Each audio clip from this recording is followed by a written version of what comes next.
கர்த்தருடைய பரிசுத்த நாமம் மகிமைப்படுவதாக. இந்த நாளிலே தேவ சமூகத்தில் அமர்ந்திருந்து நம்ம ஆண்டோடைய வசனத்தை தியானிக்க ஆண்டவர் கொடுத்திருக்கிற வாய்ப்புக்காக ஆண்டவருக்கு நான் ஸ்தோத்திரம் செலுத்துகிறேன். இன்றைக்கு நாம் தானியேல் படிக்கவில்லை, இன்றைக்கி ஒரு கேப் போட்டுருவோம், சரிங்களா? இந்த நாளில் ஜெப சிந்தையோடு நான் படிக்க போகிற பாடம் என்னவென்றால், தேர்தல் சேவைக்காகவே, எலெக்ஷன் ஃபார் சர்வீஸ் என்ற தலைப்பில் நாம் இன்றைக்கு படிக்க போகிறோம். 1 கொரிந்தியர் 12ஆம் அதிகாரம் 25 27 வரை உள்ள வசனம் நம்முடைய தியான பகுதி. சரீரத்தில் பிரிவினை உண்டாயிராமல் அவயவங்கள் ஒன்றை குறித்து ஒன்று கவலையாயிருக்கும்படிக்கு தேவன் கணத்தில் குறைவுள்ளதற்கு அதிக கணத்தை கொடுத்து இப்படி சரீரத்தை அமைத்திருக்கிறார். 26 அதனால் ஒரு அவயவம் பாடுபட்டால், அவயம்னா உறுப்பு, உடலில் இருக்கிற உறுப்பு, ஒரு அவயவம் பாடுபட்டால் எல்லா அவயவங்களும் கூட பாடுபடும். ஒரு அவயவம் மகிமைப்பட்டால் எல்லா அவயவங்களும் கூட சந்தோஷப்படும். நீங்களே கிறிஸ்துவின் சரீரமாயும் தனித்தனியே அவயவங்களாயும் இருக்கிறீர்கள் அப்படின்னு படிக்கிறோம். மாபெரும் விஞ்ஞானி ஆல்பர்ட் ஐன்ஸ்டீன் தெரியல நமக்கு, E=mc². உலக புகழ்பெற்ற ஒரு சூத்திரத்தை கண்டுபிடித்தவர் ஆல்பர்ட் ஐன்ஸ்டீன். அவருடைய நண்பர் பேர் என்னன்னு பார்த்தீங்கன்னா லாரன்ஸ், H.A. லாரன்ஸ். அவர் இறந்து போயிடுறார், நண்பர் இறந்துடுறாரு. ஆகவே ஒரு நாள் தன்னுடைய நண்பர் இறந்து போன அந்த கூட்டத்தில் தன் நண்பனை குறித்து, நண்பருடைய லீடர்ஷிப் குவாலிட்டி, லாரன்ஸுடைய அந்த தலைமைத்துவ பண்பை குறித்து ஆல்பர்ட் ஐன்ஸ்டீன் பேசினாராம். அதை படித்தேன், ரொம்ப அழகாக ஒரு ஸ்டேட்மெண்ட் தன் நண்பரை பற்றி அவர் சொன்னார். என்ன பாருங்களேன், is never failing kindness and generosity and is sense of justice coupled with a sure and intuitive understanding of people and human affairs made him a leader in any sphere he entered. Everyone followed him gladly. We felt he never set out to dominate but only to serve. தமிழில் வாசிக்கிறேன். அவரது என்றும் மங்காத கனிவு, தயாளம், நியாய உணர்வு, நியாயத்தை தான் செய்யணும் என்ற உணர்வு மற்றும் மக்களையும் மனித செயல்பாடுகளையும் குறித்த நிச்சயமான உள்ளுணர்வுடன் கூடிய புரிதல், மக்களை குறித்த ஒரு புரிதல் போன்றவை எப்பகுதியில் நுழைந்தாலும் அவரை ஒரு தலைவனாக்கியது. ஒரு தலைவன் அப்படின்னா நினச்சிடாதீங்க, தலைவன் ஒன்று பிரசிடெண்ட் செக்ரட்டரி நினச்சிடாதீங்க. தலைவர்லாம் யார் தெரியுமா? சபையில் இருக்கிற ஒவ்வொரு அலுவலரும் யார் தான்? Every officer is a leader of the church. சபையில் இருக்கிற ஒவ்வொரு அலுவலரும் திருச்சபையின் ஒரு தலைவர் தான். சரி, படிப்போம். பாருங்களேன், இப்படிப்பட்ட நல்ல குணங்கள் அவரிடத்தில் இருந்ததனால் அவர் ஒரு தலைவராக விளங்கினார். எந்த பகுதியில் நுழைஞ்சாலும் அவர் ஒரு தலைவன். அனைவரும் அவரை ஆனந்தத்துடன் பின்பற்றினர். ஏனெனில் ஒருபோதும் ஆதிக்கம் செலுத்துவதற்கு அல்ல, சேவை செய்ய மட்டுமே அவர் புறப்பட்டார் என்பதை நாங்கள் உணர்ந்திருக்கிறோம். பாருங்களேன், என்ன அழகாக சொல்கிறாரு. அவர் ஒரு நல்ல தலைவன், என்னுடைய நண்பன் ஒரு நல்ல தலைவன். அந்த தலைமைத்துவ பண்பு எதுக்காகன்னா ஆதிக்கம் செலுத்துறதுக்காக கிடையாது. எதுக்காகவா? சேவை செய்யவே அப்படின்னு எழுதுறாரு. ஒரு நல்ல தலைவனை பற்றி எத்தனை அருமையான சாட்சி. திருச்சபையிலும் நிறைய இலாக்காக்கள், துறைகள் இருக்கின்ற, நிறைய டிபார்ட்மெண்ட்ஸ். நம்ம சர்ச்சில் எடுத்துட்டோன்னு கிட்டத்தட்ட ஒரு 15 டிபார்ட்மெண்ட் இருக்குது, 15 துறைகள். அவைகளை எடுத்து நடத்துபவர்களும் தலைவர்களே, வழிகாட்டிகளே ஆவர். லீடர்னா பொதுவாக தலைவர்னு ஒரு மொழிபெயர்ப்பு சொல்லுவாங்க. நான் தலைவர்ன்றதை வழிகாட்டின்னு சொல்லுவேன். Leader is a person who leads.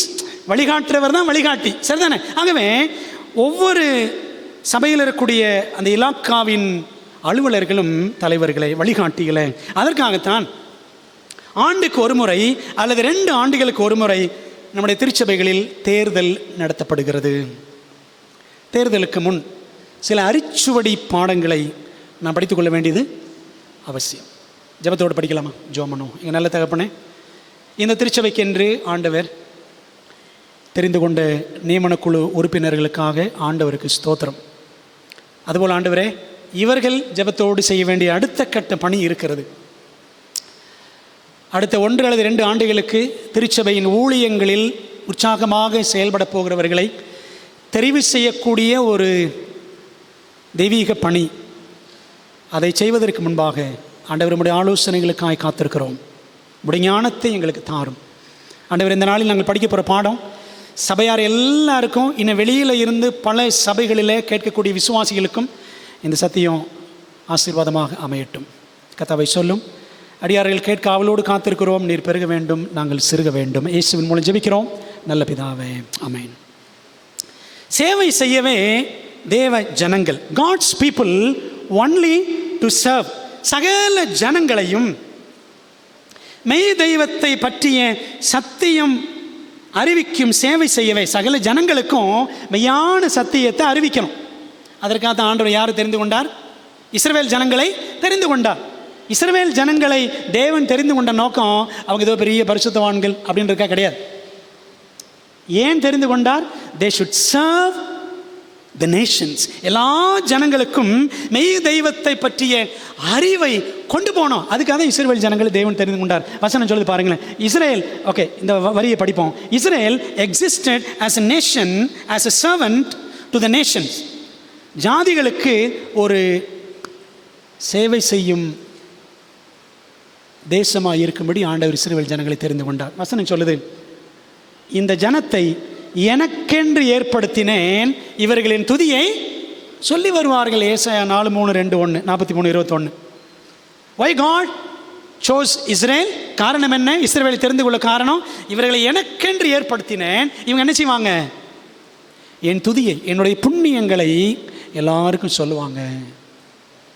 அதுக்கு தான் இஸ்ரவேல் ஜனங்களை தேவன் தெரிந்து கொண்டார். வேதாமத்தில் ஏன் தேவன் தீர்க்கதரிசிகளை தெரிந்து கொண்டார்? காரணம் என்ன? பாருங்களேன், ஏராளமான தீர்க்கதரிசிகள், ஓசியா, ஆமோஸ், மீகா, யோவேல், யோனா, உபதியா, நிறைய பேர் இருக்கிறாங்க. ஏசாயா, எரேமியா, தானியேல். ஏன் தீர்க்கதரிசிகளை தேவன் தெரிந்து கொண்டார்? உதாரணமாக 2 தீர்க்கதரிசிகளை பார்ப்போமே. எரேமியா, இன்னொருத்தர் தானியேல். இவர்களை தேவன் தெரிந்து கொள்ள காரணம், ஜாதிகளுக்கு தீர்க்கதரிசியாக சேவை செய்யவே தேவன் தெரிந்து கொண்டார். எரேமியா 1:5 பாருங்களேன். அங்கே படிக்கிறோம், நான் உன்னை தாயின் வயிற்றில் உருவாக்கும் முன்னே உன்னை அறிந்தேன், நீ கர்ப்பத்திலிருந்து வெளிப்படும் முன்னே நான் உன்னை பரிசுத்தம் பண்ணி உன்னை ஜாதிகளுக்கு தீர்க்கதரிசியாக கட்டளையிட்டேன். I chose you to be a prophet to the nations. அநேக தேசங்களுக்கு நீ தான் தீர்க்கதரிசியாக இருக்கும்படி நான் தெரிந்து கொண்டேன் அப்படின்னு ஆண்டவர் தீர்க்கதரிசிகளை தெரிந்து கொண்டார். பாருங்களேன், தானியேல் 6:28 படிக்கிறோம். தரிவின் ராஜ்யபார காலத்திலும் பெர்ஷியனாகிய கோரேசுடைய ராஜ்யபார காலத்திலும் தானியேலின் காரியம் ஜெயமாக இருந்தது. ஒரு கைதி, அந்த கைதியை ஆண்டவர் பாபிலோனில், மேதே பெர்ஷியாவில் நிறைய ராஜாக்களுக்கு முன்பாக, நிறைய ராஜ்யங்களுக்கு முன்பாக தேவன் தீர்க்கதரிசியாக தெரிந்து கொண்டார். எரேமியா, தானியேல் 2 பேர் தான் பார்த்தோம். இப்படி நிறைய பேர் இருக்கிறாங்க. அப்போ ஏன் தீர்க்கதரிசிகள் தேவன் தெரிந்து கொண்டார்? அவர்கள் தேவனை பற்றி மற்றவங்களுக்கு சொல்லணும். சரியா? 3வது, இயேசு புதிய ஏற்பாட்டில், பழைய ஏற்பாடு பார்த்தோம். இப்போ புதிய ஏற்பாட்டில் ஏன் இயேசு மனுஷகுமாரனாக வந்தார்? ஏன் வந்தார்? நான் கடவுள், எல்லாரும் என்ன வணங்குங்க அப்படின்னு சொல்றதுக்காக வந்தார்? பாவங்களை ரட்சிப்பதற்காக. கரெக்டு தான், சரி, சரிதான். பாருங்களேன், ஒரு வசனம் படிப்போம், ஒரு முக்கியமான வசனம். அப்பொழுது இயேசு அவர்களை கிட்ட வரச் செய்து, தம்முடைய சீஷர்களை வரச் செய்து, புறஜாதியாருக்கு அதிகாரிகளாக எண்ணப்பட்டவர்கள் அவர்களை இருமாப்பாய் ஆளுகிறார்கள். புறஜாதிகள் என்ன செய்கிறாங்களாம்? இருமாப்பாய் ஆளுகிறார்கள். அவர்களில் பெரியவன் அவர்கள் மேல் கடினமாய் அதிகாரம் செலுத்துகிறார்கள். பெரியவங்களாக இருக்கிறவங்க என்ன பண்ணுறாங்களா? தலைவர்களாக இருக்கிறவங்க அதிகாரம் பண்ணுறாங்க. உங்களுக்குள்ளே 43 வசனம் பாருங்க, மார்க் 10:43. உங்களுக்குள்ளே அப்படி இருக்கலாகாது. உங்களுக்குள்ள யாரு? நீங்களாம் ஆண்டோடைய பிள்ளைங்க. உங்களுக்குள்ளே அந்த அதிகாரம், அந்த இருமாப்பு எல்லாம் இருக்கக்கூடாது. உங்களில் எவனாகிலும் பெரியவனாய் இருக்க விரும்பினால் அவன் உங்களுக்கு பணிவுடைக்காரனாய் இருக்க கடவன். பிரியமானவர்களே, அந்தஸ்தையும் அதிகாரத்தையும் ஆண்டவர் இயேசு கிறிஸ்து அசட்டை செய்தார். ஏன்? ஏன் அவர் அப்படி வந்து இந்த உலகத்தில் தேவகுமாரன் மனுஷகுமாரனாக வந்து ஒரு துண்டை எடுத்து சீலையை எடுத்து இடுப்பில் கட்டிக்கிட்டு 12 பேருடைய கால்களையும் அவர் கழுவினாரே, ஏன் அப்படின்னா மனுஷகுமாரன் எதுக்காக வரல? ஊழியம் சொல்லுங்க, ஊழியம் கொள்ளும்படி வராமல் ஊழியம் செய்யும்படி வந்தார். Not to be ministered and to but to minister. அப்படி தான் படிக்கிறோம். எனக்கு எல்லாரும் ஊழியம் செய்யுங்க, நான் சொல்கிறத கேளுங்க அப்படின்றதுக்காக இயேசு கிறிஸ்து வரல. எதுக்காக வந்தார்?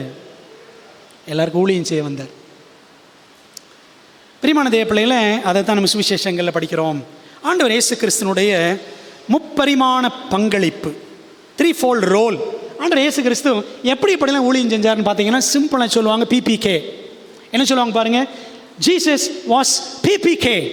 He was a prophet, he was a priest and he was king. He is king. பூமியில் சேவை எப்படி செய்தார்? சேவை தானே, இயேசு வந்தது சேவை செய்ய தானே. எப்படி சேவை செஞ்சார் பாருங்களேன். பூமியில் சேவை, தீர்க்கதரிசியாக. சமரியா ஸ்திரீ சொன்னா, ஆண்டவரே உம்மை நான் தீர்க்கதரிசி என்று காண்கிறேன் சொன்னல. பூமியில் 3.5 ஆண்டுகளாக அவர் தீர்க்கதரிசியாக ஜனங்களிடம் தேவன் சார்பில் பேசினார். சரி, அதுக்கப்புறம் மரித்தார், உயிரோடு இருந்தால் பரலோகத்துக்கு போனார். பரலோகத்தில் சேவை, சர்வீஸ் இன் ஹெவன். ஆசாரியராக பரமேறியது முதல் ஜனங்கள் சார்பில் தேவனிடம் பரிந்து பேசி கொண்டு இருக்கிறார். அப்படிதானே? தீர்க்கதரிசியா தேவன் சார்பில் இங்கே பேசினார் பூமியில். பரலோகத்தில் ஜனங்கள் சார்பில் தேவன்கிட்ட பேசுகிறார். விளங்குதா உங்களுக்கு? அதான் தீர்க்கதரிசி ஆசாரிய ஊழியம், இயேசு கிறிஸ்துவின் ஊழியங்கள். இந்த 2 ஊழியத்துக்கு பிறகுதான் அடுத்தவர் என்ன அவர் வரான், அவர் ராஜாவாக. அதுக்கப்புறம் தாங்க அவர் ராஜா. முதல்ல என்னதான்? முதல்ல சேவை, பூமியில் சேவை, பரலோகத்தில் சேவை, அதுக்கப்புறம் தான் என்னது? அதுக்கப்புறம் தான் ராஜா. You understand? இன்னைக்கு நிறைய பேருக்கு, என் கூட படித்த நிறைய நண்பர்கள், வேலை செய்யணும், ஓடி ஆடி மக்களை சந்திக்கணும், அதெல்லாம் கிடையாது. எப்படியாவது இதில் போயிடணும், அதில் போயிடணும், மேலே வந்துடணும். போய் விசிட்டிங் பண்ணுறதுலாம் கிடையாது. விசிட்டிங் பண்ணுறதுக்கு வலிக்குது. நிறைய ஊழியக்காரர்கள் இங்கே அப்படி தான்.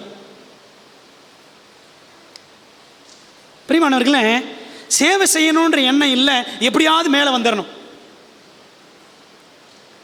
அது ஒரு கிறிஸ்தவ நோக்கம் கிடையாது. பிரியமானவர்களே, பாருங்க, இயேசு முதல்ல தீர்க்கதரிசியாக இருந்தார் பூமியில், அப்புறம் பரலோகத்தில் ஆசாரியராக இருக்கிறாரு, அப்புறம் தான் ராஜாவாக வர்றார். நாமோ எடுத்த எடுப்பிலேயே சேவை செய்யாமலேயே ராஜாவாகிவிட வேண்டும் என்று நினைக்கிறோம். ராஜாவானாலும் சரி, சபையின் அலுவலர்கள் ஆனாலும் சரி, எல்லாமே எதுக்காகத்தான்? இப்படி சொல்கிறேனே, மூப்பர்னாலும் சரி, பொருளாளர்னாலும் சரி, பாஸ்டர்னாலும் சரி, எல்லாமே எதுக்கு தான்? எல்லாமே சேவை செய்வதற்காகத்தான் என்பதை மனசில் வச்சுக்கணும். இது நம்ம எல்லாருடைய அழைப்பு. கேள்வி, why election? தேர்தல் ஏன்? ஏன் தேர்தல்? புதிய ஏற்பாட்டில் servant, serve, service, வேலைக்காரன், சேவை, இந்த மாதிரி வார்த்தைகள் எல்லாம் 1300 தடவைகளுக்கு மேல் நாம் பைபிளில் பார்க்கிறோம். அப்போ இதுலேருந்து நமக்கு என்ன தெரியுது? சேவை மனப்பான்மையே வேதாகம கிறிஸ்தவம் என்பது புரிகிறதா? Christian life is a life of service. உண்மை தானே? கிறிஸ்தவ வாழ்க்கை என்றாலே ஒரு சேவை செய்கிற வாழ்க்கைங்க. மார்ட்டின் லூத்தர் என்ன சொல்றாரு பாருங்களேன். மார்ட்டின் லூத்தர் சொல்றாரு, a Christian is the most dutiful servant of all and subject to everyone. தமிழில் வாசிக்கிறேன், ஒரு கிறிஸ்தவன் என்பவன் அனைத்திலும் அதிக கடமை நாட்டம் உடையவன், கடமை உணர்ச்சி உடையவன், அனைவருக்கும் கீழ்ப்பட்டவன். Subject to every one. ஒரு கிறிஸ்தவன் அப்படின்னா அவனுக்கு கடமை உணர்ச்சி இருக்கணும், அவன் எல்லாருக்கும் கீழ்ப்பட்டவன். என்ன அர்த்தம் கீழ்ப்பட்டவன்னா? எல்லாருக்கும் சேவை செய்யணும். விளங்குது அவங்களுக்கு? நான் என்ன வேலைக்காரனா, நான் என்ன வேலைக்காரியா அப்படின்னு ஒரு விசுவாசி கேட்குறோன்னு வச்சுக்கோங்களேன். ஒரு சபை அலுவலர், ஒரு சர்ச் மெம்பர் அல்லது ஒரு சர்ச் ஆஃபீஸர், நான் என்ன வேலைக்காரனா, நான் என்ன வேலைக்காரியா என்று எதிர்கேள்வி நாம் கேட்கிற மனப்பான்மை உடையவர்களாய் இருந்தால், கிதியோன் வைத்த அந்த தண்ணீர் குடிக்கும் பரீட்சையில் தோற்று தடுமாறி தடம்புரண்டு போன எத்தனை பேருக்கு டெஸ்ட் வச்சாரு? எத்தனை பேர் வந்தாங்க? மீதியானவரோடு சண்டை போடுறதுக்கு 32,000 பேர் வந்தாங்க. சரி தானே? 32,000 பேர் வந்தாங்க. எத்தனை பேருங்க போயிட்டாங்க பாருங்க, போட்டிருக்கேன் 31,700 பேர் போயிட்டாங்க. அது மாதிரி இன்னைக்கு நான் என்ன வேலைக்காரனா, நான் என்ன வேலைக்காரியா அப்படின்னு நம்ம கேட்டோன்னு வச்சுக்கோங்களேன். அந்த பின்வாங்கி போனாங்களே 31,700 பேர், அவர்களைப் போல் நாம் தகுதியற்றவர்கள். இதில் கிதியோனின் வேலை என்ன தெரியுமா? கிதியோனோட வேலை என்ன? அவன் டெஸ்ட் வச்சு எத்தனை பேர் தெரிந்து கொள்ளணும்? 300 பேர். நாமினேஷன் கமிட்டி 11 பேர் இருக்கீங்கல்ல, உங்கள் பேர் கிதியோன். உங்கள் பேர் என்ன?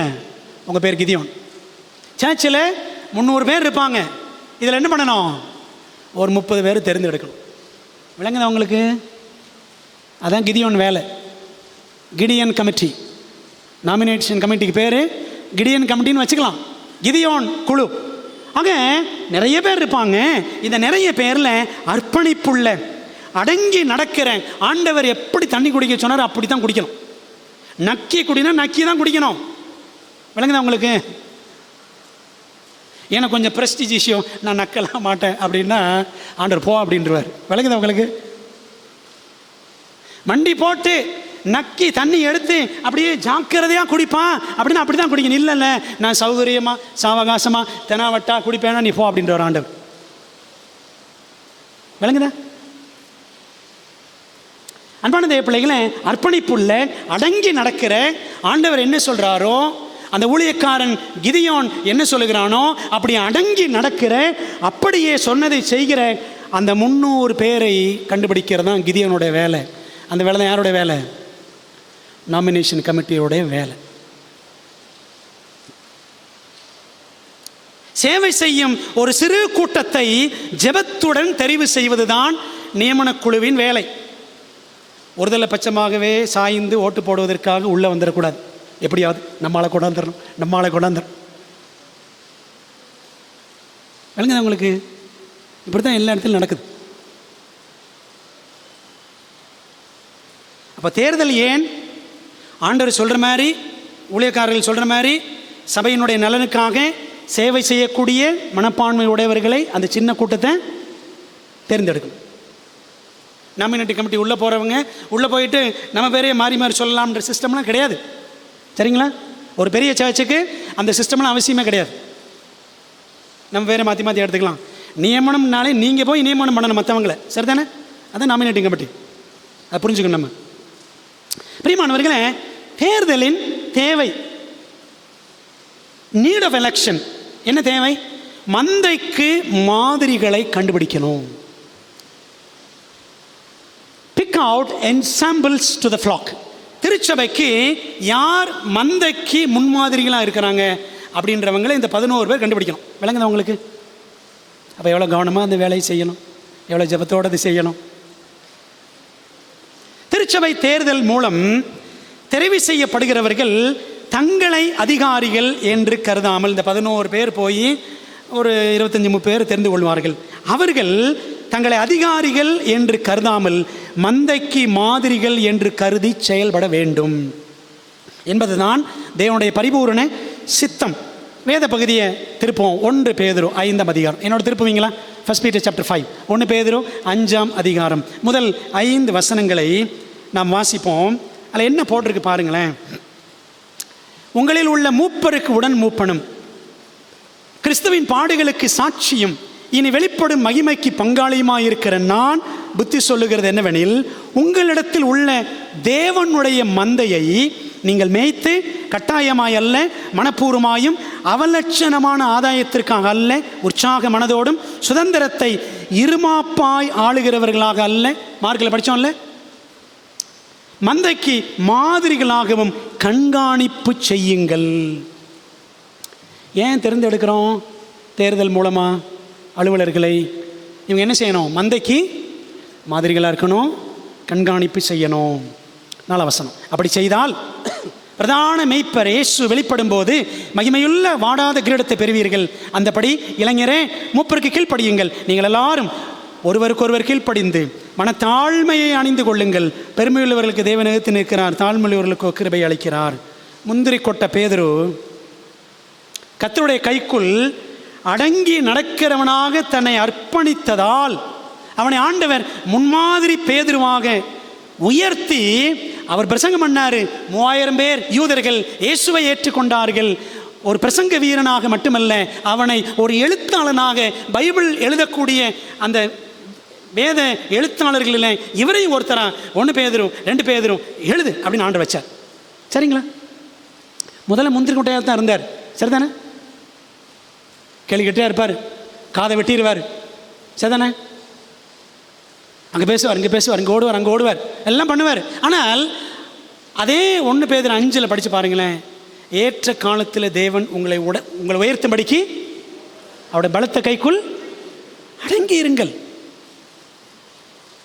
அப்போ மந்தையில் இருக்கிற ஆடுகள் எப்படி இருக்கணும்? ஆண்டவருக்கும் அவருடைய மெய்ப்பருக்கும் அடங்கி இருக்கணும். அப்போ ஆண்டவர் நிச்சயவாரு ஏற்ற வேளையில் கொடுக்க வேண்டிய பொறுப்புகள் அவர் சித்தப்படி கொடுப்பார். அங்கே அன்பான தேவ பிள்ளைகளே, மந்தைக்கு மாதிரிகளாக என்ன செய்ய வேண்டும்? 1 பேதுரு 5 வசனம் படிச்சிங்கன்னா இந்த வசனம் சொல்லுது, கண்காணிப்பு செய்யுங்கள் அப்படின்னு படிக்கிறோம். டேக்கிங் த ஓவர் சைட், சுதந்திரத்தை இருமாப்பாய் ஆளுகிறவர்களாக அல்ல, மந்தைக்கு மாதிரிகளாகவும் கண்காணிப்பு செய்யுங்கள். டேக்கிங் த ஓவர் சைட், கண்காணி அப்படின்னு படிக்கிறோம். நீங்கள் பாருங்களேன், பைபிளில் கண்காணியானவன் 1 தீமோத்தி 3 1 வசனம், இன்னும் அப்போஸ்தலர் 20 28 இங்கெல்லாம் படிச்சிங்கன்னா கண்காணின்னு ஒரு வார்த்தை இருக்கும். கண்காணி, கண்காணியானவன் என்பது ஒரு முக்கியமான வார்த்தை. அதுக்கு இங்கிலீஷில் என்ன போட்டு தெரியுமா? பிஷப்னு போட்டிருக்கு. என்ன வார்த்தை? பிஷப், எல்டர் என்றுதான் இந்த கண்காணி என்பதற்கான ஆங்கில வார்த்தைகள் இருக்கிறது. மூல பாஷையில் பிரிஸ்பிட்டர் அப்படின்னு இருக்கும். பிரிஸ்பிட்டர், பிஷப்னா நம்ம எப்படி நினச்சிட்டு இருக்கிறோம், அவர் எல்லா சபைகளுக்கும் பெரிய தலைவர் பிஷப். அர்த்தம் ரொம்ப சிம்பிளுங்க. பிஷப்னா என்ன அர்த்தம்? சேவை செய்யணும், அவ்வளோதான். நீங்கள் சில சபைகள்லாம் பார்த்தீங்கன்னா ரொம்ப வேடிக்கையாக இருக்கும். சில சபைகளில் பாஸ்டர் ஐயா பார்க்க போனால் வேறு சபைகள் சொல்கிறேன், ஐயா என்ன பண்ண, ஐயா எந்திரிச்சிருக்கிறார், ஐயா என்ன, ஐயா தூங்குறார், ஐயா என்ன பண்ணுறார், ஐயா பாத்ரூமில் இருக்கார், ஐயா என்ன பண்ணுறார், ஐயா கையெழுத்து போடுறார். என்னங்க ஆண்டு என்ன சொல்லியிருக்கிறாரு? சேவை செய்யுன்னு சொல்லியிருக்கிறாரு. நீங்கள் பிஷப்னு நினச்சிட்டு இருக்கிறோம், ஏதோ பெரிய பதவின்னு நினைக்கிறோம். சேவை மறந்துடாதீங்க அன்பானவர்களே. அப்போ பாருங்க, 1 தீமோத்தேயு 3 தீத்து 1 இந்த அதிகாரங்களில் பரிசுத்த ஆவியானவர் இந்த கண்காணிப்பு ஊழியம் செய்யக்கூடியவர்களுடைய தகுதிகளை பட்டியல் போட்டு காண்பித்திருக்கிறார். அந்த கண்காணிப்பு பணியில் இன்னைக்கு நாமினேஷன் கமிட்டி போய் ஆட்களை தேர்வு செய்ய போகிறோமே, எதுக்காக? மந்தைக்கு மாதிரிகளாக இருக்கிறவர்களை தெரிந்து கொண்டு கண்காணிப்பு பணியை அவங்ககிட்ட ஒப்பு கொடுக்கணும். விளக்குது அவங்களுக்கு? அதுக்கு தான் இந்த கண்காணிப்பு பணியில் உள்ள அநேக காரியங்கள் இருக்கிறது. 2 மேன்மையான விஷயங்களை மட்டும் நான் சொல்ல போகிறேன். கண்காணிப்பில் என்ன செய்யணும்? 1, அநேக காரியங்கள் இருக்கிறது. 1, போதக சமர்த்தனாக இருத்தல், ஆப்ட் டு டீச். பாருங்களேன், ஒருத்தர் மூப்பராக எடுக்கிறோம் அப்படின்னா அவர் எப்படி இருக்கணும்? நல்லா டீச் பண்ண தெரியணும். என்ன டீச் பண்ணணும்? போதிக்க தெரியணும். போதகர் இல்லாத சமயங்களில் சபையை எடுத்து நடத்த தெரியணும். அதுதான் மூப்பர். விளங்குதா உங்களுக்கு? ஆனால் இந்திய சூழ்நிலையில், நம்முடைய சூழ்நிலையில் மூப்பர் அப்படின்னா ஒரு பதவியும் ஆகிப்போச்சு. அப்படி இருக்கக்கூடாது, அதை மாற்றணும். மூப்பர்னா என்ன? சேவை. பொருளாளர்னா என்ன? சேவை. சாப் ஸ்கூல் இன்சார்ஜ்னா என்ன? சேவை. எல்லாமே சேவை தான். ஆனால் வெளிநாடுகளில் தான் அந்த மூப்பர்கள் பார்த்தீங்கன்னா ஓடி ஆடி செய்கிறதும், மக்களை சந்திக்கிறதும், போர்டு நடத்துகிறதும், இதை நடத்துகிறதும், பிரசங்கம் பண்ணுறதும், விசிட்டிங் பண்ணுறதும், மூப்பர்கள் அப்படி வேலை செய்வாங்க. அப்போது போதக சமர்த்தனாக இருத்தல் 1. நல்லா போதிக்கணும். நீங்கள் படித்து பாருங்கள், 1 தீமோத்தேயு 3ஆம் அதிகாரம் முதல் 3 வசனம் படித்து பாருங்கள். ஒரு மூப்பருடைய பல தகுதிகளில் ஒரு மிக முக்கியமான தகுதி, it should be apt to teach. போதிக்க சமர்த்தனாக இருக்கணும், சமர்த்தம் போதிக்கணும். சரிங்களா? 2வது, அவர் என்ன செய்யணும்? கண்காணியானவன் நன்றாய் விசாரணை செய்யணும். அந்த வசனத்தை எடுத்து படிப்போமே பாருங்கள். 1 தீமோத்தேயு 5ஆம் அதிகாரம் 17ஆம் வசனம். 1 தீமோத்தேயு 5:17. நன்றாய் விசாரணை செய்கிற மூப்பர்களை விசேஷமாக திருவசனத்திலும் உபதேசத்திலும் பிரயாசப்படுகிறவர்களை இரட்டிப்பான கணத்திற்கு பாத்திரராக எண்ண வேண்டும். நான் முதல் சொன்ன பாயிண்ட் உள்ளே இருக்குது, போதக சமர்த்தன், அது உள்ளே இருக்குது. பாருங்களேன், நன்றாய் விசாரணை செய்யணும். 2வது தகுதி என்ன? நல்லா விசாரணை செய்யணும். விசாரணை என்ன? சர்ச்சுக்குள்ளே வந்தவொடனே நல்லா இருக்கீங்களா, இது கிடையாது. சில நேரத்தில் அது கூட நம்ம கேட்க மாட்டோம். சர்ச்சுக்குள்ளே வந்தப்போ கூட கேட்க மாட்டோம் எப்படி இருக்கீங்கன்னு, விசாரிக்கிறதே கிடையாது. இந்த நன்றாய் விசாரணைன்றது என்ன தெரியுமா? சொல்கிறேன், சொல்கிறேன். நன்றாய் விசாரணை செய்கிற மூப்பர்களை விசேஷமாக திருவசனத்திலும் உபதேசத்திலும் பிரயாசப்படுகிறவர்கள். பிரயாசம் என்ன தெரியுமா? பிரயாசம்னா கடினமாக உழைக்கிறது. பிரயாசப்படுகிறவர்களை இரட்டிப்பான கணத்திற்கு பாத்திரராக என்ன வேண்டும்? Double honour. நல்லா போதிக்கணும், சபையாரை நல்லா விசாரிக்கணும். இந்த 2 பணிகளையும் செய்கிற அப்படிப்பட்ட மூப்பர்களை இரட்டிப்பான கணத்துக்குரியவர்கள். நிறைய சபைகளில், நான் சொல்கிறது வெளிநாடுகளில், தமிழ்நாட்டில் எனக்கு அப்படி நான் பார்க்கல, திருமணம் ஆகாதவர்களை நிறைய வாலிய பிள்ளைகளை மூப்பர்களாக போடுறாங்க. சரிதானே? திருமணம் ஆகாத வாலிய பிள்ளைகள் வெளிநாடுகளில், சில நாடுகளில் பார்த்துருக்கேன். பைபிள் என்னங்க சொல்லுது? தன் சொந்த குடும்பத்தை நன்றாக நடத்த அறியாதவன் எப்படி தேவனுடைய சபையை நடத்துவான்? இருக்குல்ல, இதே 1 தீமோத்தேயு 3ஆம் அதிகாரம் வசனம் 5 இருக்குது. சரிங்களா? ஆக திருச்சபையை நடத்துவதற்கு நாம் ஏற்படுத்துகிற ஒரு கல்யாணம் ஆனவராக, ஒரு குடும்பத்தை நல்ல நடத்தக்கூடியவராக இருப்பது தான் ஒரு அடிப்படை தகுதி. ஆனால் அயல் நாடுகளில் திருமணம் ஆகாதவர்களை மூப்பர்களாக போடுறாங்க. இதை தவிர்ப்பது நலமாக இருக்கும். சரி, சரிங்களா? அந்த வசனம் 1 தீமோத்தேயு 3:4-5 பார்த்தோம். கிறிஸ்துவின் சரீரமாகிய சபைக்கு கண்காணிகள்னு சொன்னோமே, ஓவர்சியர்ஸ். யார், எதற்கு அவர்கள் கண்காணிகள்? கிறிஸ்துவின் சரீரமாகிய சபைக்கு கண்காணிகள். Overseers for the body of Christ which is the church. கிறிஸ்துவானவர்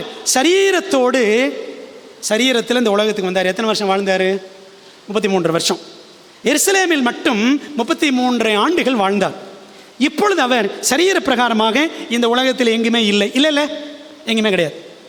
ஆகவே அவரது சரீரமாக அவரை போல் செயல்படும்படி ஒரு ஜனக்கூட்டத்தை இந்த உலகத்தில் விட்டு சென்றிருக்கிறார். அந்த தெய்வீக ஜனக்கூட்டமே யாரு? திருச்சபையாகிய நாம். விளங்குதா உங்களுக்கு? 1 கொரிந்தியர் 12:27 படிக்கிறோம். நீங்களே கிறிஸ்துவின் சரீரமாயும். சபைக்கு என்ன பேருங்க? Body of Christ. சபைக்கு என்ன பேரு? Body of Christ. கிறிஸ்துவின் சரீரம். நீங்களும் நானும் சும்மா சரீரம் கிடையாது, நாம் சாதாரண சரீரம் அல்ல, கிறிஸ்துவின் சரீரம் என்றால் அந்த சரீரத்திற்கு என்ன தேவைங்க? நல்ல சாப்பாடு தேவையில்லை, சரிதானே? நல்ல சாப்பிடணும் சரீரத்துக்கு. அப்படியானால் கிறிஸ்துவின் ஆவிக்குரிய சரீரமாகிய திருச்சபைக்கு நல்ல சக்தி ஆகாரம் தேவை. அதனால தான் நியமிக்கப்படுகிறவர்கள் எப்படி இருக்கணும்? போதக சமர்த்தனாக இருக்கணும். 2வது, நன்றாய் விசாரிக்கணும். அப்படியானால் நம்ம இன்னைக்கு கிறிஸ்துவின் சரீரமாக இருக்கிறோம். எவ்வளோ பெரிய ஸ்லாக்கியம் நமக்கு பாருங்களேன், எவ்வளோ பெரிய ஸ்லாக்கியம். we are not just body, we are the body of Christ. நம்ம வெறும் சரீரம் கிடையாது, கிறிஸ்துவின் சரீரம். கிறிஸ்து இல்லை, அவருடைய சரீரமாக நம்ம தான் செயல்படும். அவர் தான் தலை. அந்த தலை சொல்கிற மாதிரி இந்த சரீரம் என்ன செய்யணும்? சபை செயல்படணும். விளங்குதா உங்களுக்கு? சரீரம் என்றால் என்ன இருக்கும்? சரீரத்தில் உள்ளுறுப்புகள் இருக்கும், வெளி உறுப்புகள் இருக்கும், ராஜ உறுப்புகள் இருக்கும். ராஜ உறுப்புகள் நமக்கு தெரியும்ல, மூளை, இருதயம், கல்லீரல், இதெல்லாம் ராஜ உறுப்புகள்னு சொல்லுவாங்க. அப்போ இந்த சரீரத்தில் சிறிய உறுப்புகளும் உண்டு.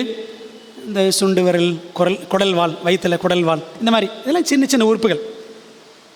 சின்ன உறுப்புகளும் ராஜ உறுப்புகளோ, அதாவது கல்லீரல், மூளை, எதுனாலும் சரி, சிறு உறுப்புகளோ ராஜ உறுப்புகளோ எல்லாமே வேணுமா வேண்டாமா?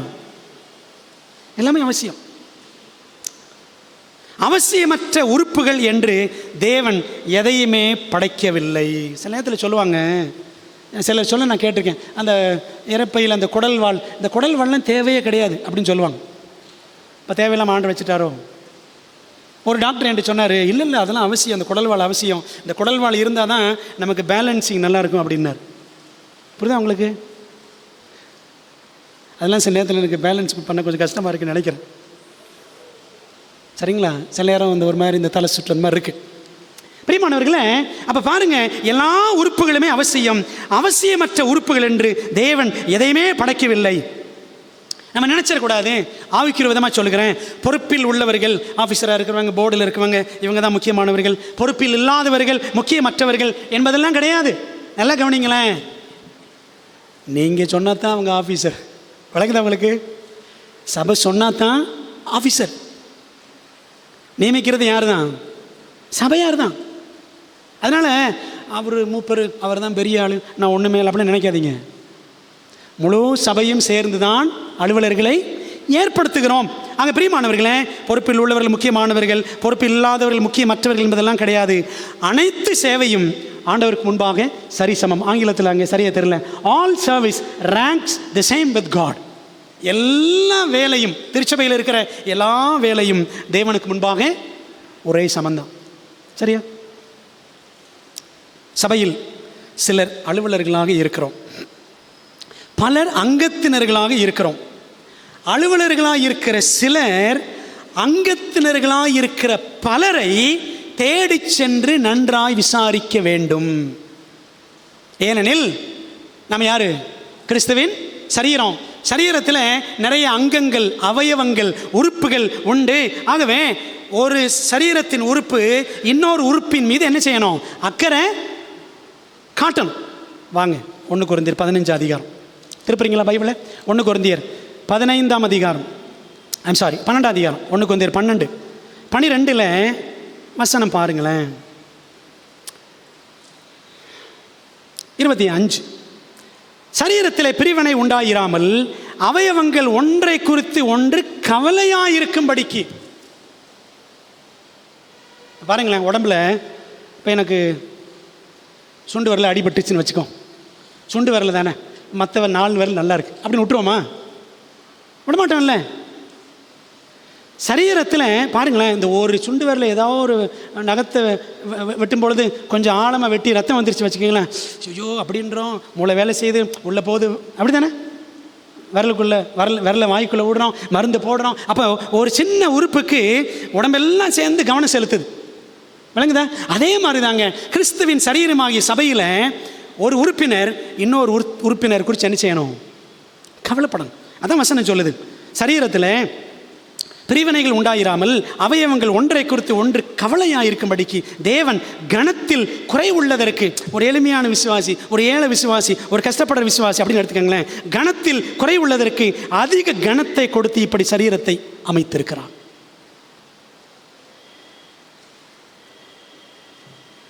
ஒருத்தர் இன்னொருத்தர் மீது அக்கறை காட்டுறோமா? சபையில் சமீபத்தில் ஒரு சாவு, இப்போ ஒரு சாவு நடந்துச்சு. முந்த நாள் நம்ம சர்ச் மெம்பரில் வேறு ஒருத்தவங்க இறந்தாங்க, நம்ம இடத்துல அடக்கம் பண்ணோம். 2ஆம் தேதி ஒரு சாவு நம்ம சர்ச்சில், டிசம்பர் 2.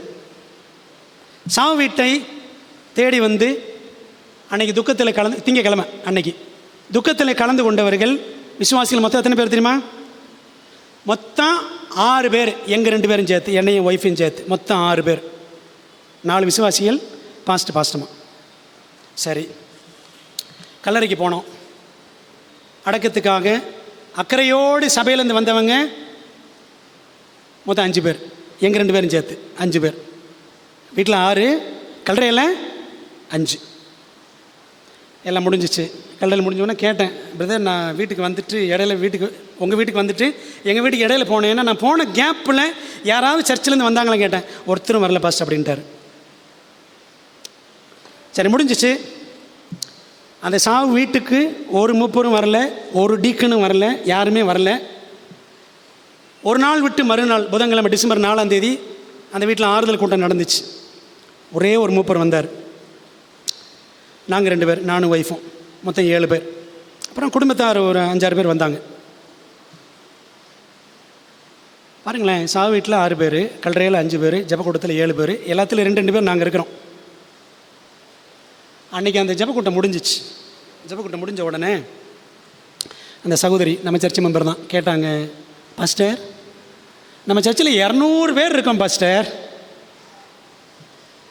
ஒரு மூப்பர் கூட சாவில் வரலையே, ஒரு மூப்பர் கூட சாவுக்கு வரலையே, திங்கக்கிழமை எல்லோரும் வேலைக்கு போயிட்டோம் அப்படின்றீங்களா? அவரும் திங்கக்கிழமை வேலை தான், பெர்மிஷன் போட்டு தான் மதியம் வந்தார். அந்த உட்காந்துருக்காங்களே அந்த டாக்டர்மா பெர்லின், அவங்களுக்கும் ஆஸ்பத்திரியில் வேலை தான், அவங்க வரல. பிரியமானவர்களே, ஒரு சபையில் ஒரு சாவு அல்லது ஒரு ஏதாவது ஒரு காரியம் அப்படின்னா ஒரு உறுப்பு இன்னொரு உறுப்பை பற்றி என்ன செய்யணும்? என்னங்க படித்தோம் பைபிளில்? கவலைப்படணும். எனக்கு அது யாருன்னே தெரியலையே, நம்ம சொல்கிற கதை. அந்த அந்த சர்ச் மெம்பர் யார்? நம்ம சர்ச்சா? எங்கே உட்காந்துருப்பாங்க? அந்தளவுக்கு நம்ம படித்து வச்சுருக்கிறோம், யார் யார் எங்கே இருப்பாங்க, நமக்கு ஒன்றுமே தெரியல. ஆனால் வேகமாக ஆஃபீஸராக இருக்கணும்னு நினைக்கிறோம், அப்படி தானே?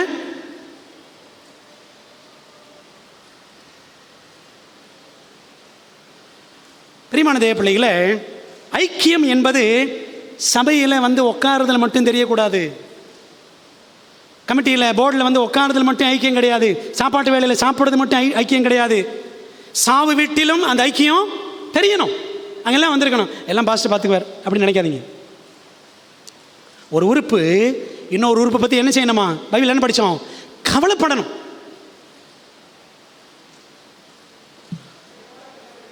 உங்கள் சகோதரன் சக உதிரம். சகோதரன் என்னது?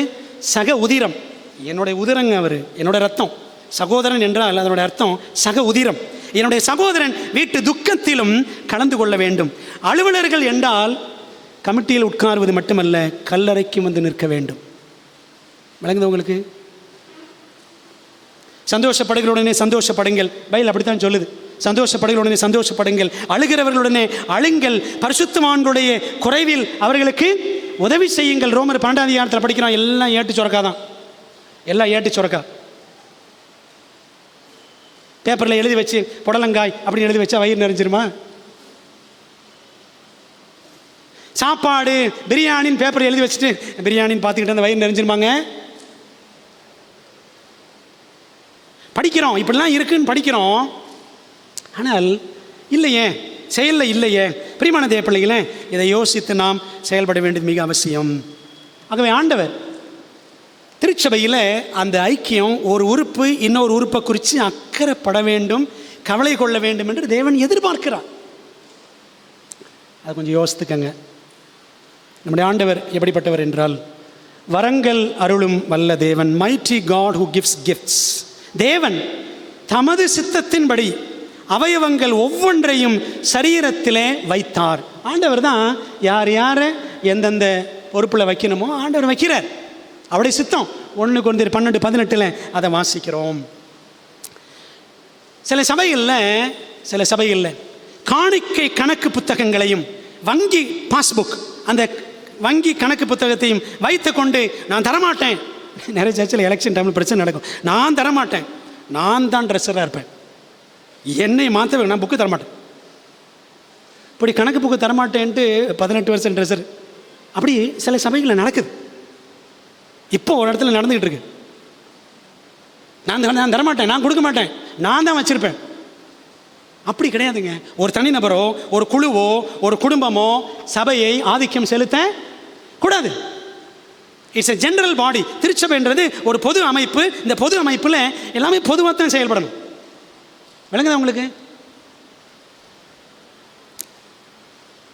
இப்படி புஸ்தகங்களை வைத்துக்கொண்டு தரமாட்டேன் என்று சண்டித்தனம் பண்ணுகிற நொண்டி விசுவாசிகளால் இன்று பல திருச்சபைகளில் ஏராளமான பிரச்சனைகள். இந்த வருடம் ஆண்டவர் பொறுப்பை அடுத்த வருடம் கொடுக்கிறாரா? ஆண்டவரே, என் சித்தம் அல்ல உம் சித்தம் என்று சொல்லி எத்தனை பேர் ஏற்றுக்கொள்ள, ஆண்டவருடைய சித்தத்திற்கு ஒப்படைக்க, கணக்கை ஒப்படைக்க, கணக்கு புஸ்தகத்தை ஒப்படைக்க ஆயத்தமாக இருக்கிறோம்? அப்படிப்பட்டவர்களே உண்மை கிறிஸ்தவர்கள், உதாரண கிறிஸ்தவர்கள்.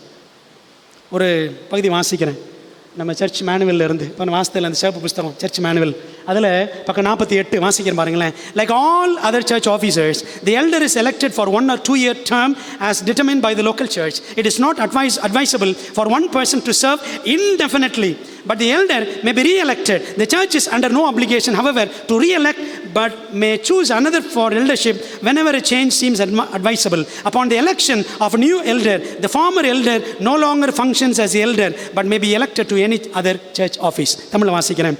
மற்ற எல்லா சபை அலுவலர்களையும் போல ஸ்தல சபை உங்களுடைய பிரதிநிதிகளாக 11 பேர், சரிதானே? என்னையும் சேர்த்து 12 பேர். அப்போது மற்ற எல்லா சபை அலுவலர்களையும் போல ஸ்தல சபை தீர்மானிக்கிறபடி மூப்பர் 1 அல்லது 2 வருட காலகட்டத்திற்கு தெரிந்தெடுக்கப்படுகிறார். எல்லா அலுவலருமே சரி. ஒரே நபர் கால வரையறையற்ற விதத்தில் பணி செய்வது உகந்ததல்ல. ஒருத்தர் தான் பல வருஷங்கள் இருக்கணுன்றது உகந்தது கிடையாது. ஆனால் அந்த மூப்பர் மறுபடியும் தேர்ந்தெடுக்கப்படலாம். ஆயினும் அதே மூப்பரை மறுபடியும் தேர்ந்தெடுக்க வேண்டும் என்ற கட்டாயம் சபைக்கு இல்லை. ஒரு மாற்றம் தேவை என்று காணப்பட்டால் மூப்பர் பணிக்கு வேறு ஒருவரை தெரிவு செய்யலாம். கவனிக்கிறீங்களா? புதிய மூப்பராக ஒருவரை தெரிவு செய்த பின் முன்னாள் மூப்பர் இனிமேல் மூப்பராக செயல்பட மாட்டார். மாறாக சபையின் வேறெந்த அலுவலுக்கும் அவரை தெரிவு செய்யலாம். ஒரு காரியம் தெரிஞ்சுக்கங்க, மூப்பராக இருக்கிறவரை எப்படி டீக்கன் ஆக்குறது? மூப்பராக இருக்கிறவரை எப்படி டீக்கன் ஆக்குறது? ஏன் டீக்கன்னா கேவலமான வேலையா? கிடையாது.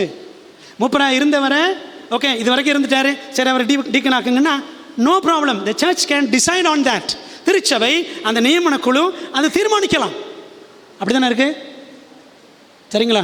இல்லை நான் இதிலே தான் இருப்பேன், நான் பொருளாளராக இருந்துட்டு எப்படிங்க நான் டீக்கனாக போகிறது? போகணுங்க. அதான் சேவை, அதான் தாழ்மை. படித்தோம்ல 1 Peter 5:5 படித்தோம்ல, மன தாழ்மையை அணிந்து கொள்ளுங்கள். இதுக்கெல்லாம் தாழ்மை வேணும், இதெல்லாம் தாழ்மை வேணும். மூப்பராக இருந்து டீக்கன் ஆகலாம், டீக்கனாக இருந்து மூப்பராகலாம், மூப்பரும் டீக்கனுமாக இருந்து ஒன்றுமே இல்லாமலும் இருக்கலாம், தப்பே கிடையாது. புரிஞ்சுதா உங்களுக்கு? அன்பானவர்களே, சமீபத்தில் இந்த வருஷம் ஆரம்பத்தில் இலங்கை போயிட்டு வந்தேன்.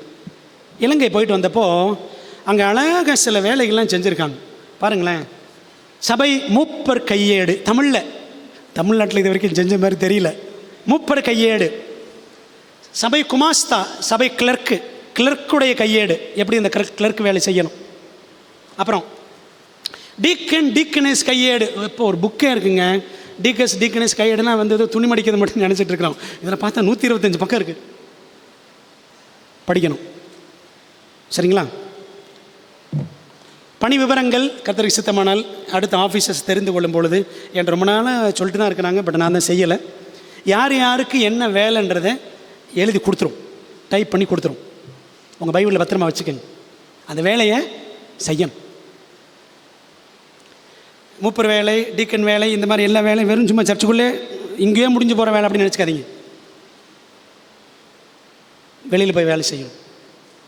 பிரியமான தேவ பிள்ளைகளே, யோசிப்போம். கடைசி ஒரு காரியத்தை சொல்லி முடிச்சிடறேன். நீங்கள் அனனியா சப்பீராலா துர்காலா? அனனியா சப்பீரால் ஆதி சபை அங்கத்தினர்கள், நமக்கு தெரியும், கிறிஸ்தவ தம்பதி. இவர்களுக்கும் ஆண்டவர் வரங்களை கொடுத்திருந்தார். செல்வாக்கு, வசதி, பணம் இருந்துச்சா இல்லையா? எல்லாம் இருந்துச்சு. ஆனால் அவர்கள் தங்கள் வரங்களை கர்த்தராகிய இயேசு கிறிஸ்துவின் ஆளுகைக்குள்ளும் கட்டுப்பாட்டுக்குள்ளும் ஒப்படைத்திருக்கவில்லை. ஒப்பு கொடுத்தாங்களா? ஒப்பு கொடுக்கல. இல்லை, தங்கள் வரங்களை அவர்கள் கர்த்தருக்காக பயன்படுத்தவும் இல்லை. சுயம் தலை தூக்கி நின்றது. ஆமாம் தானே?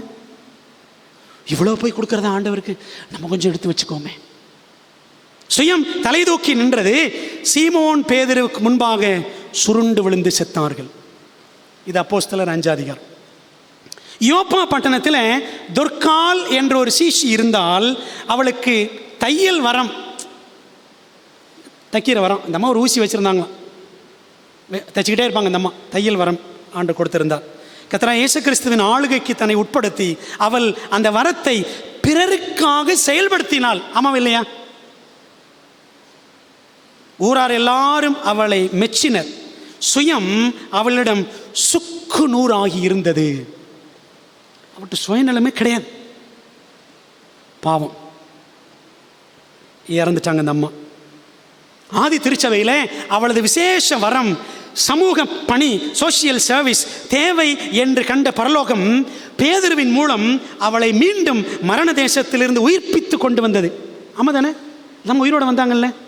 இப்போ கேள்விங்க, அனனியா சப்பீரா ஆண்டு உயிரோட கொண்டாந்தாரன்? கொண்டு வரல. ஆண்டவர் பார்த்தாரு, இந்த ரெண்டும் அவசியமே கிடையாது அப்படின்னு ஆண்டு நினச்சாரு. போதும் அந்த ரெண்டும் மண்ணோட மண்ணை போகட்டும் விட்டார் ஆண்டு. ஆனால் துர்கான ஆண்டு என்ன செய்யலை? இவள் மறுபடியும் உயிர்த்து வர வேண்டும், இவள் செய்ய வேண்டிய சேவை தேவை அப்படின்னு உணர்ந்த ஆண்டவர் பேதுரு வச்சு அந்த அம்மா உயிரோடு எழுப்பிட்டார். நல்லா தெரிஞ்சுக்கோங்க, சபை ஊழியத்திற்கு அடுத்து நீங்கள் தேவையா, உங்கள் சேவை தேவையா, ஆண்டவர் கொண்டு வருவார். சரிங்களா? அவர் உயிர்ப்பித்து கொண்டு வருவார்.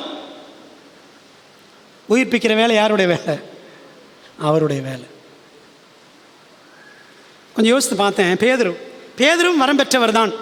படிக்காத அந்த அப்போஸ்தலன் பேதுரு, அப்போஸ்தலன் பேதுரு பற்றி அப்போஸ்தலர் 4ஆம் அதிகாரம் 13ஆம் வசனம் படித்து பாருங்கள். இந்த பேதுரு யோவான்லாம் படிக்காதவங்க, பைபிளில் இருக்குது.